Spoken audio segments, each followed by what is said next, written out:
Hey all, இன்றைக்கி நம்ம ரீசனிங்கில் analogy part தான் பார்க்க போகிறோம்.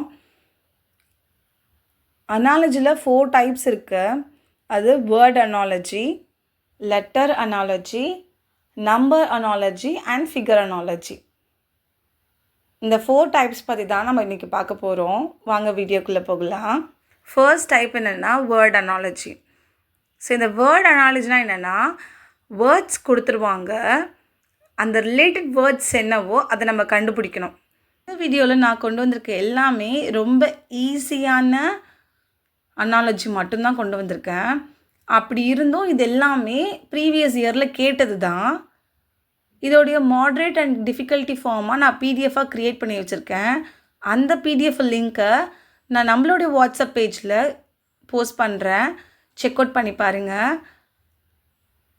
அதில் ஏதாவது டவுட்ஸ் ஏதாவது இருந்ததுன்னா கமெண்ட்டில் சொல்லுங்கள். ஃபர்ஸ்ட் கொஷின் பார்க்கலாம்.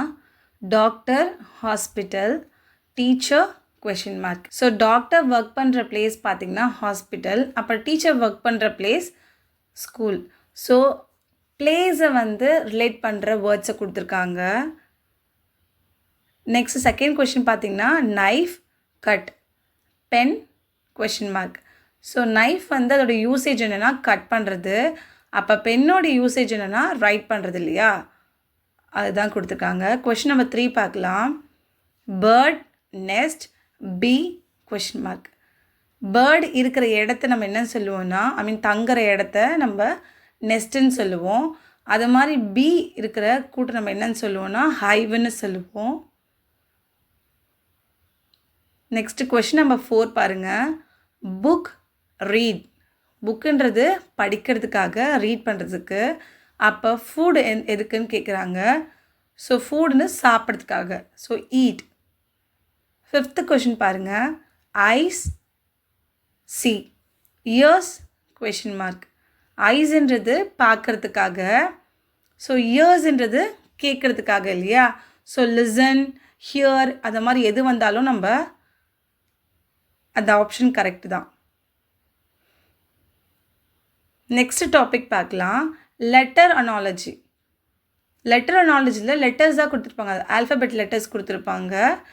அது என்ன ஆர்டரில் இருக்குதுன்னு நம்ம ஃபைண்ட் அவுட் பண்ணி கண்டுபிடிக்கணும்.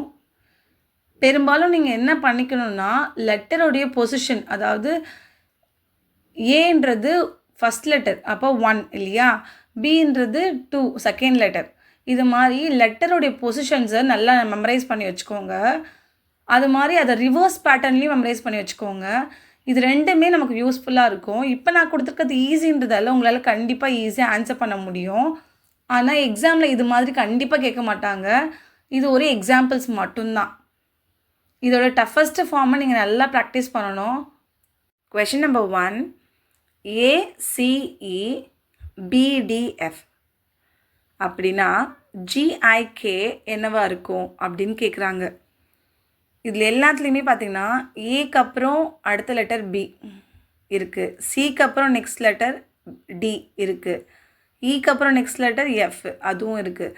ஸோ நெக்ஸ்ட் லெட்டர் தான் அவங்க பார்க்க சொல்கிறாங்க. அப்போ ஜிக்கு அப்புறம் நெக்ஸ்ட் லெட்டர் என்ன, ஹெச், ஐக்கு அப்புறம் ஜே, கேக்கு அப்புறம் எல்.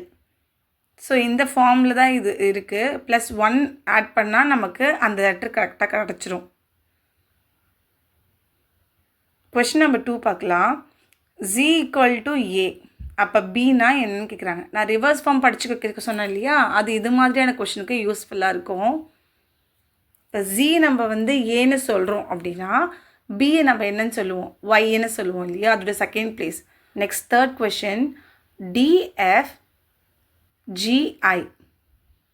அப்போ ஜேஎல் என்னவா இருக்கும்னு கேட்குறாங்க. டிக்கு அப்புறம் என்ன லெட்டர் வருதுன்னு பாருங்கள். D, EF, G. ஸோ ஜின்றது தேர்ட் லெட்டராக தான் இருக்குது. நெக்ஸ்ட்டு எஃப்க்கு அப்புறம் ஐ எத்தனை லெட்டர் தள்ளி வருதுன்னு பார்த்தா அதுவும் 3 லெட்டர்ஸ் கேப் இருக்குது. ஸோ 3 லெட்டர்ஸ் நம்ம ஆட் பண்ணி போட்டோம்னா நமக்கான ஆன்சர் கிடச்சிரும். So the correct answer is MO. அதாவது ஜேஎல்க்கு அப்புறம் நமக்கு 3 லெட்டர்ஸ் கேப் விட்டால் எம்மும் ஓவும் வரும். நெக்ஸ்ட்டு 4th கொஷின் பாருங்கள். ஏசிபிஒய். அப்போ சிஎக்ஸ் என்னவா இருக்கும்னு கேட்குறாங்க. இப்போ ஏக்கு அப்புறம் பி வருது ஒரு லெட்டரு, தென் ஜிக்கு அப்புறம் ஒய் பேக்வேர்ட், அதாவது ஒரு லெட்டர் மைனஸ் பண்ணோம் அப்படின்னா நமக்கு ஒய் கிடைக்கும். ஸோ அதே ஃபார்மேட் தான் சியும் எக்ஸையும் பண்ண போகிறோம். சிக்கு நெக்ஸ்ட் லெட்டர் பார்த்திங்கன்னா டி, எக்ஸுக்கு முன்னாடி இருக்க letter it's mean before letter பார்த்திங்கன்னா டபிள்யூ. அப்போ டிடபிள்யூ தான் கரெக்ட் ஆன்சர். கொஷின் நம்பர் 5 பாருங்கள். எம்என் ஓபின்னு எழுதியிருக்காங்க. இதுவே கியூஆர் நம்ம என்னன்னு எழுதுவோம்னு கேட்குறாங்க. எம்முக்கு அப்புறம் ஓ எப்போ வரும் அப்படின்னா 2 லெட்டர் நம்ம ஃபார்வர்டில் போனோன்னா ஓ வரும். என்னுக்கு அப்புறம் பின்றதும் 2 லெட்டர் ஃபார்வர்ட் பண்ணணும். அதே சேம் மெத்தட் தான். கியூக்கு 2 லெட்டர் ஃபார்வர்டு எஸ்ஸு, ஆருக்கு 2 லெட்டர் ஃபார்வர்ட் டி. ஸோ இந்த ஃபார்வர்ட் அண்ட் பேக்வேர்டு உங்களுக்கு நல்லா தெரியணும் அப்படின்னா கண்டிப்பாக ஆல்ஃபபெட்டை ஃபிங்கர் டிப்பில் வச்சுக்கோங்க. நம்பர்ஸ், அதாவது அதோட பொசிஷனுடைய நம்பர்ஸ் உங்களுக்கு தெரிஞ்சிருக்கணும், ரிவர்ஸ்லையும் தெரிஞ்சிருக்கணும், ஃபார்வர்ட்லேயும் தெரிஞ்சிருக்கணும். ஸோ இப்படி தெரிஞ்சுக்கிட்டால் மட்டும்தான் உங்களால் ஈஸியாக டக்குன்னு உங்களால் ஆன்சர் பண்ண முடியும். இல்லைனா ரொம்ப டிலே ஆகும். ஒரு ஒரு லெட்டராக எழுதி பார்த்து போடுறதுக்குள்ளே நமக்கு டைம் வேஸ்ட் ஆகும். ஸோ நெக்ஸ்ட்டு தேர்ட் டாபிக் நம்பராலஜி பார்க்கலாம். இதில் நீங்கள் முக்கியமாக தெரிஞ்சுக்க வேண்டியது ஸ்கொயர் டேபிளும் க்யூப் டேபிளும் தான். ஸ்கொயர் டேபிள் மினிமம் நீங்கள் ஒரு 50 வரைக்கும் தெரிஞ்சுக்கோங்க. க்யூப் டேபிள் மினிமம் நீங்கள் ஒரு 30 வரைக்கும் தெரிஞ்சு வச்சுக்கோங்க. இது கம்பல்சரி நீங்கள் மெமரைஸ் பண்ணி வச்சுக்கிட்டா தான் எக்ஸாமில் கேட்கக்கூடிய நம்பர்ஸை நீங்கள் பார்த்ததும் ஆன்சர் பண்ணக்கூடிய அளவுக்கு இருக்கும். இல்லைனா கொஞ்சம் நீங்கள் போட்டு பார்க்குற மாதிரி இருக்கும், அதனால உங்களுக்கு டைம் வேஸ்ட் ஆகும். ஸோ ஃபஸ்ட் கொஷின் பார்க்கலாம். 2 4 அப்போ 3னா என்ன ஆன்சர் வரும் அப்படின்னு கேட்குறாங்க. ஸோ 2 வந்து 2ஆலே மல்டிப்ளை பண்ணும் போது நமக்கு 4ன்ற ஆன்சர் கிடைக்கும். அதே மாதிரி 3ஐ 2ஆல் மல்டிப்ளை பண்ணும் போது நமக்கு 6ன்ற ஆன்சர் கிடைக்கும். ஸோ இதுதான் இதோட ஆன்சர். ஸோ 2ஆல் மல்டிப்ளை பண்ணணும். நெக்ஸ்ட்டு பாருங்கள். கொஷின் நம்பர் 2 121 11 அப்போ 144 என்ன அப்படின்னு கேட்குறாங்க. 121னாலே உங்களுக்கு தெரிஞ்சிருக்கும், இது 11ஓடைய ஸ்கொயர் தான் 121ன்னு சொல்கிறாங்க. அப்போ 144 என்னோடைய ஸ்கொயர் அப்படின்னு பார்த்தீங்கன்னா 12ஓட ஸ்கொயர் தான். உங்களுக்கு இதுவே ஸ்கொயர் டேபிள் தெரிஞ்சிருந்தா நீங்கள் ஈஸியாக பார்த்த அடுத்த செகண்டே சொல்லிடுவீங்க, யோசிச்சே இருந்திருக்க மாட்டீங்க.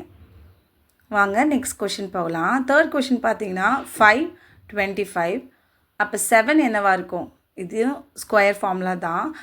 5 5s are 25 அப்போ 7ஓடைய ஸ்கொயர் பார்த்தீங்கன்னா 49. நீங்கள் எல்லா கவர்மெண்ட் எக்ஸாம்லேயும் ரீசனிங் இருக்க டாப்பிக்கில் பார்த்தீங்கன்னா அந்த நம்பராலஜி பற்றின ஒரு கொஷின் கண்டிப்பாக இருக்கும். அந்தளவுக்கு இது ரொம்ப முக்கியமான கொஷின். ஸோ இதுக்கு டைம் ஒதுக்கி நீங்கள் படிக்கிறது தப்பே கிடையாது. நெக்ஸ்ட் கொஷின் பார்க்கலாம். நம்பர் 4 3 6ன்னு கொடுத்துருக்காங்க. அப்போ 6 என்னன்னு கேட்குறாங்க. இதுவும் மல்டிப்ளிகேஷன் டேபிள் தான். 3ஐ 2ஆல் மல்டிப்ளை பண்ணால் 6 நமக்கு கிடைக்கும். அது மாதிரி 6ஐ 2ஆல் மல்டிப்ளை பண்ணும் போது நமக்கு 12ன்ற ஆன்சர் கிடைக்கும். ஸோ இது மல்டிப்ளிகேஷன் பேட்டர்ன் தான். கொஷின் நம்பர் 5 பாருங்கள். 8 64ன்னு கொடுத்துருக்காங்க. அப்போ 4 என்ன? இது ஸ்கொயர் தான், இது ஈஸியாக நமக்கு தெரியும் இல்லையா? ஸோ 8 ஸ்கொயர் பண்ணால் நமக்கு 64னும் 4 ஸ்கொயர் பண்ணால் நமக்கு 16னும் கிடைக்கும். நெக்ஸ்ட் நம்ம பார்க்க போகிறது ஃபிகரானாலஜி. இது ஃபிகர் இமேஜாகவும் கொடுத்துருவாங்க, இல்லைனா அதை வேர்ட்ஸ்லேயும் கொடுப்பாங்க. ஃபர்ஸ்ட் கொஷின் பாருங்கள். சர்க்கிள்னு இருக்குது. ஸோ சர்க்கிள்னால் அதை ஸ்பியர்னு நம்ம சொல்கிறோம். அப்போ ஸ்கொயர் நம்ம என்ன சொல்லுவோம் அப்படின்னா க்யூப்னு சொல்லுவோம் இல்லையா? ஸோ அதான் 2D அண்ட் 3D அனாலஜி இது. Next triangle pyramid. அப்போ சர்க்கிள் நம்ம என்ன சொல்லுவோம்? கோன். ஸோ ட்ரையாங்கிள் வந்து பிரமிட் சொல்கிற மாதிரி சர்க்கிளில் கோனுன்னு சொல்கிறோம். 3D டிரான்ஸ்ஃபர்மேஷன் தான். Next right arrow left arrow, clockwise anticlockwise, opposites கேட்குறாங்க. இது ரெண்டுமே வந்து டைரக்ஷனை தான் வந்து இண்டிகேட் பண்ணுது. Right arrow left arrow, then clockwise anticlockwise. Fourth question பாருங்கள். Open book reading. புக்கு திறந்துருந்தால் அதை படிக்கிறோன்னு சொல்கிறோம். க்ளோஸ்டு புக் அப்படி இருந்தால் நம்ம என்ன சொல்லுவோம்? It's storing. நம்ம க்ளோஸ் பண்ணிட்டதுக்கப்புறம் என்ன பண்ணுவோன்னா அதை எடுத்துகிட்டு போய் ஒரு பிளேஸில் பத்திரமா வைப்போம் இல்லையா? So it's storing. Next last question பாருங்கள். ஃபுல் மூன் நைட் சன்னுனா என்னன்னு கேட்குறாங்க. ஸோ மூன் வந்து நைட் டைமில் வரும், சன்னு டே டைமில் வரும். இப்போ நான் ஒரு கொஷின் கொடுக்குறேன். இந்த கொஷினுக்கான ஆன்சரை கமெண்ட்டில் சொல்லுங்கள். அதை எப்படி போட்டிங்கன்ற மெத்தடையும் கமெண்ட்டில் சொல்லுங்கள். உங்களுக்கு வேறு என்ன டாப்பிக்கில் டவுட் இருந்தாலும் அதையும் கமெண்ட்டில் சொல்லுங்கள். அது ரிலேட்டான வீடியோஸும் நான் போடுறேன். See you in the next video. Bye bye.